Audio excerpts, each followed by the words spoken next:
তিনটি তরলের উষ্ণতা ও আপেক্ষিক তাপ যথাক্রমে এত আর এত। তরল তিনটি সমান ভরে মেশালে মিশ্রণের চূড়ান্ত উষ্ণতা কত হবে? আর কন্ডিশনটা বলে দিয়েছে যে T1 greater than T greater than T2 greater than T3। এর মানে টিটা হচ্ছে মাঝামাঝি টেম্পারেচার আর T1টা ওর থেকে বেশি আর এগুলো টেম্পারেচার কম। তো যখন 1 নম্বর 2 নম্বর 3 নম্বর মিশ্রণটাকে মিশাবো তাহলে 1 নম্বর মিশ্রণটা বেশি তাপ যেহেতু আছে তাহলে এ হিট ছাড়বে আর ওই হিটটা এরা কি করবে, তারা অ্যাবজর্ব করবে।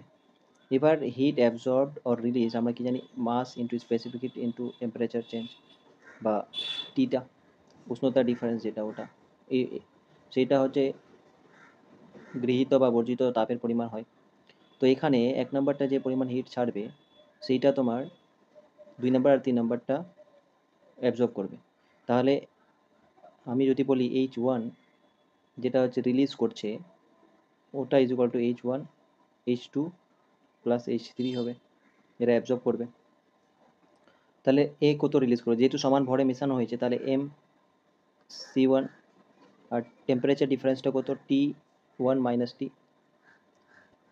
আর এখান থেকে হচ্ছে M C2 T minus T2 plus M C3 T minus T3, M কেটে যাবে, এম কেটে যাবে এবং এখান থেকে যদি আমি টিটা বের করি তাহলে কি হচ্ছে দেখো, C1 T1 হলো, এখানে C2 T2 মাইনাস এদিকে পাশে নিয়ে আসো তাহলে C2 T2 প্লাস হয়ে যাবে, এখানে C3 T3 মাইনাস এদিকে নিয়ে আসো তাহলে C3 T3 প্লাস হয়ে যাবে।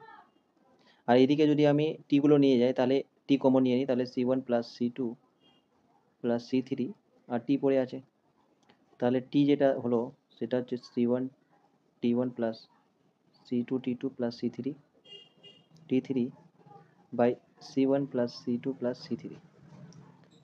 তাহলে এটা হচ্ছে অপশান এ হচ্ছে।